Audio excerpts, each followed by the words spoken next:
Hi friends, आज आपण जॉग्रफीचा लँडफॉर्म्स of the अर्थचा part 2 बघणार आहोत. पहिल्या पार्टमध्ये आपण बरीचशी इन्फॉर्मेशन घेतलेली आहे की ॲक्टिव्हिटीज कुठल्या होतात, हे लँडफॉर्म्स कसे कसे तयार होतात, कुठल्या कुठल्या प्रकारचे लँडफॉर्म्स असतात, एंडोजेनिक एक्झोजेनिक ॲक्टिव्हिटीज कुठल्या वगैरे वगैरे ही इन्फॉर्मेशन घेतली होती. आता ॲक्च्युली हे लँडफॉर्म्स कुठले कुठले असतात आणि कशा प्रकारचे लँडफॉर्म्स आपल्याला बघायला मिळतात त्याच्याबद्दल आपण इन्फॉर्मेशन ह्या चॅप्टरमध्ये घेणार आहोत.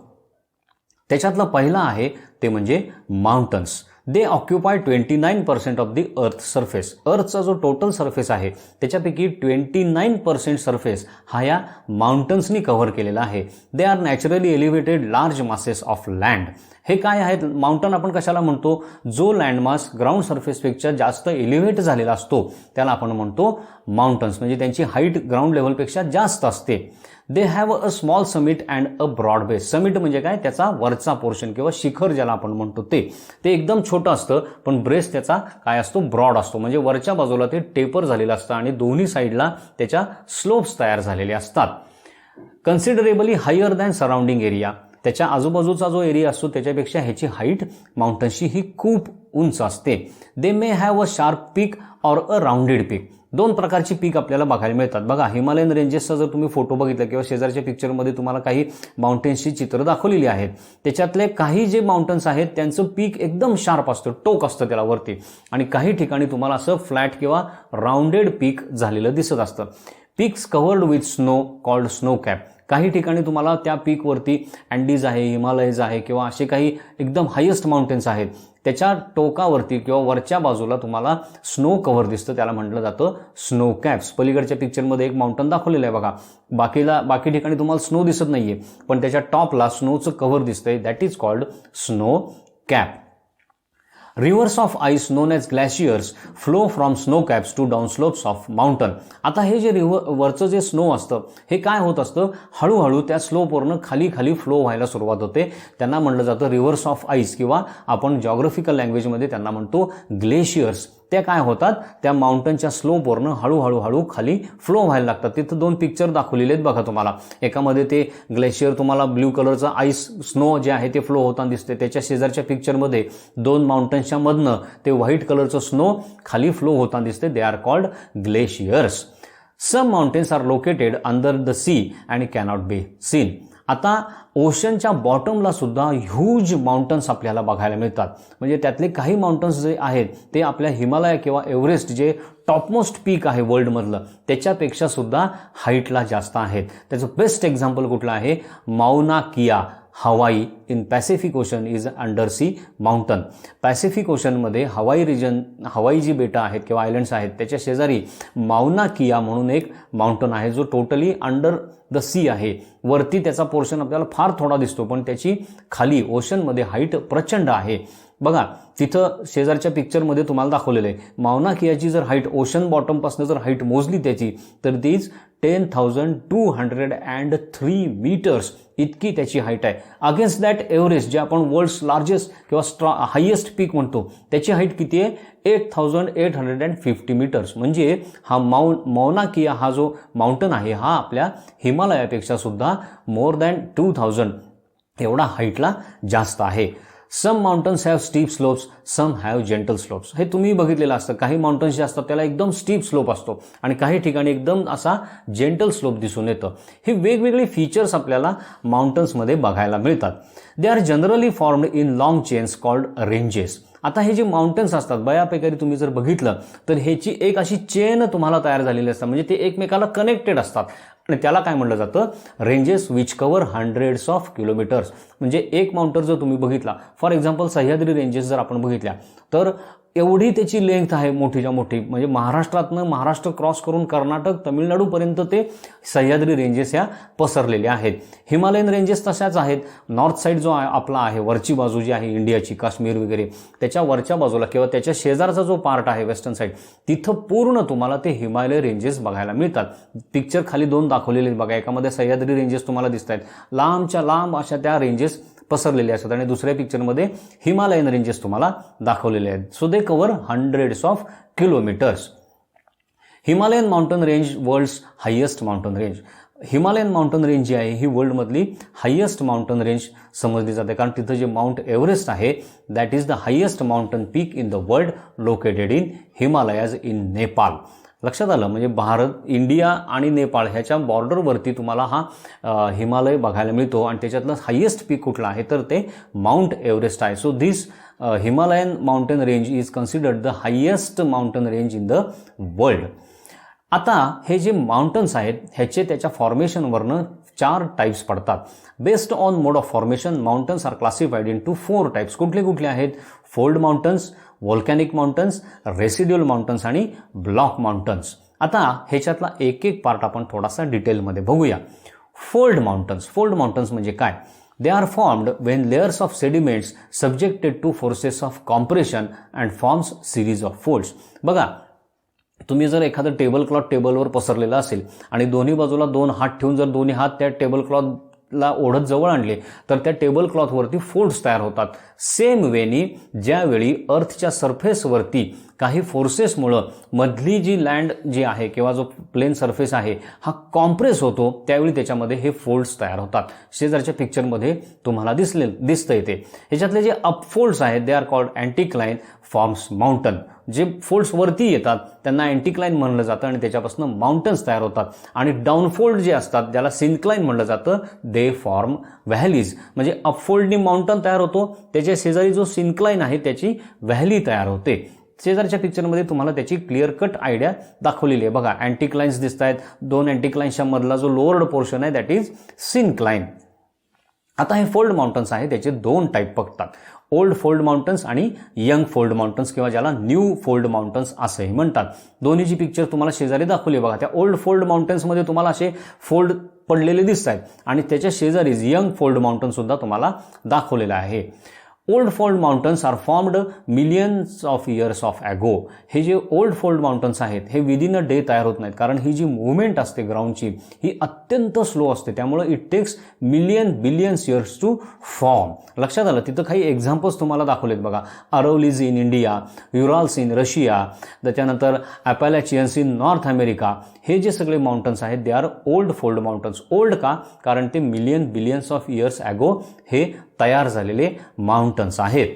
त्याच्यानंतर जो पार्ट आहे that is called young fold mountains किंवा new fold mountains. These mountains considerably eroded by natural agents, shorter in height than young fold mountains. आता हे जे माउंटन्स आहेत यंग फोल्ड माउंटन्स जे आहेत हे सुद्धा काय होतं, प्लेट्सच्या मुवमेंटमुळं मधली जी त्याच्या ग्राउंड जे आहे ते काय जातं, प्रेस होतो, उचललं जातं आणि त्याच्यापासून हे माउंटन्स तयार झालेले आहेत. पण त्यांचं जे लाईफ आहे ते ओल्ड फोल्ड माउंटन्सपेक्षा खूपच कमी आहे. ह्याच्यातलं बेस्ट एक्झाम्पल म्हणजे हिमालयन रेंजेस इन इंडिया. ह्या ज्या 2 प्लेट आहेत, इंडियन प्लेट आणि त्याच्यावरची युरेशियन प्लेट, या दोन्हीच्या मुवमेंटमुळे काय होतंय, त्या 2 प्लेटच्या मधला पार्ट अजूनही लिफ्ट होत चाललेला आहे. त्यामुळे असं म्हटलं जातं की हिमालयाची हाईट जी आहे ती अजूनही थोडी वाढते. पण ही प्रोसेस इतकी स्लो असते की थाउजंड्स ऑफ इयरमध्ये काही सेंटीमीटर 2-3-5 सेंटीमीटर ही हाईट वाढत असते. त्याचंच एक्झाम्पल आणखीन कुठलं आहे, आल्प्स इन युरोप आहे, Rockies in north America, Andes in south America. हे सगळे जे माउंटन्स आहेत दे आर यंग माउंटन्स. म्हणजे त्यांचं लाईफ हे अगदी नियर पास्टमधलं लाईफ आहे. पण ह्याच्यामध्ये काय प्रॉब्लेम येतो की ह्याची जी सॉईल असते ही एकदम लूज असते. त्यामुळे ह्याच्यावरती इरोजन, नॅचरल एजंट्समुळे होणारं इरोजन आपल्याला भरपूर प्रमाणात बघायला मिळतं. न्यू फोल्ड माउंटन्स च्या नंतरचा पार्ट आहे त्याला म्हटलं जातं block mountains. Sometimes forces of compression tension causes cracks or faults on the earth's crest. आता मगाचीच परत ह्या प्लेटच्या ज्या मुवमेंट होत असतात त्यामुळे बऱ्याच वेळेला काय होतं, मोठे क्रॅक्स, त्याच्यामध्ये जे प्रेशर येतं दोन्ही बाजूने किंवा ते दोन्ही बाजूला खेचले जातात त्यावेळी त्याच्यामध्ये मोठे क्रॅक्स किंवा फॉल्ट्स तयार होतात. आणि काय होतं तर त्यातले काही लँडमास आहेत ते वरती ढकलले जातात, काही लँडमास आहेत ते खाली पुश केले जातात. Land between 2 faults is pushed upwards above surrounding level, form block mountain or Horst. आता खाली त्या पिक्चरमध्ये तुम्हाला दिसते बघा की तिथं क्रॅक किंवा फॉल्ट्स तयार झालेले आहेत आणि त्यातला काही पोर्शन जो आहे हा अपलिफ्ट झालेला आहे, तो ब्लॉकच्या ब्लॉकवर उचलला गेलेला आहे, दॅट इज कॉल्ड हॉर्स्ट. आणि त्याच्यापासून ब्लॉक माउंटन्स हे तयार झालेले आपल्याला दिसून येतात. If the land is pushed downwards it forms a rift valley or ग्रॅबन. आणि ती जर लँड खालच्या बाजूला दाबली गेली, पुश जर झाली, तर त्याच्यापासून रिफ्ट व्हॅली किंवा ग्रॅबन आपल्याला तयार झालेली दिसते. ते सुद्धा शेजारच्या पिक्चरमध्ये तुम्हाला क्लिअर दिसते.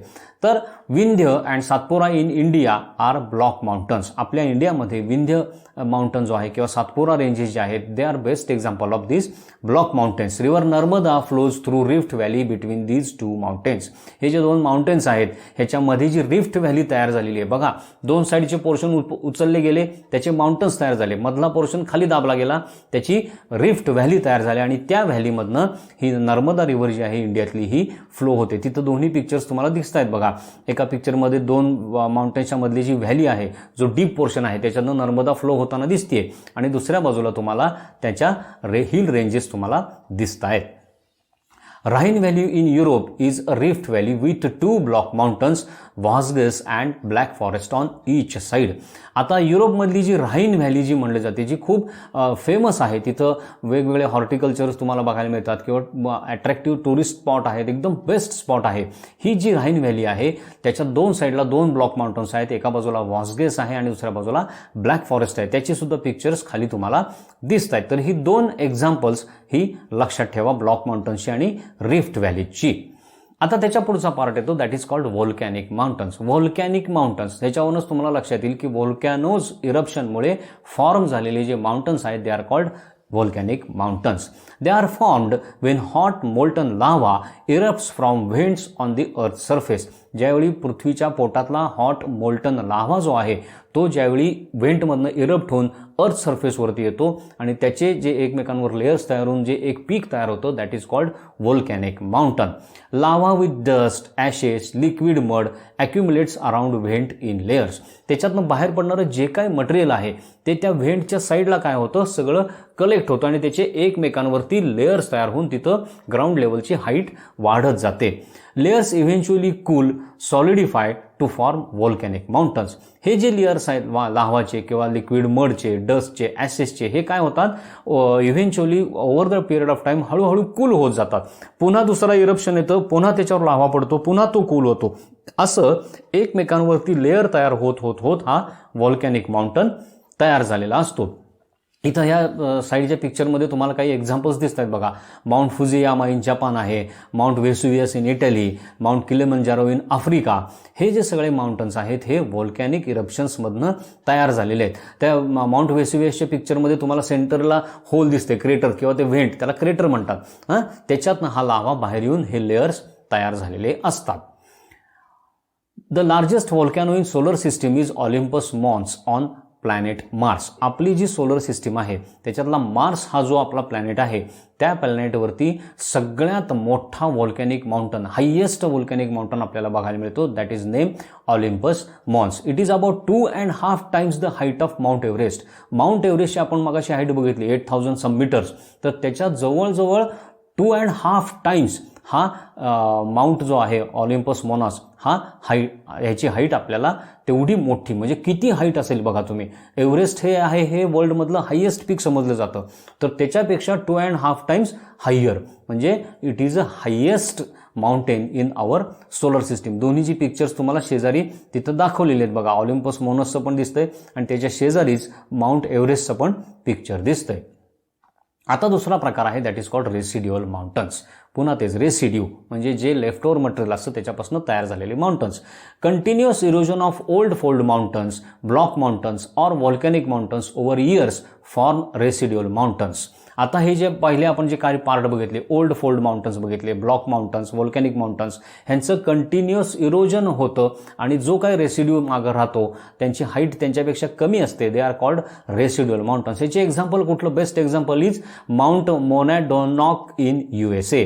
मोनॅडोनॉक म्हणून जो माउंटन आहे USA मधला, हे ह्या रेसिड्युअल माउंटनचं बेस्ट एक्झाम्पल आहे. त्याची सुद्धा पिक्चर शेजारी दाखवलेली आहेत. It is also evolved when rivers dissect the plateaus into hills and valleys.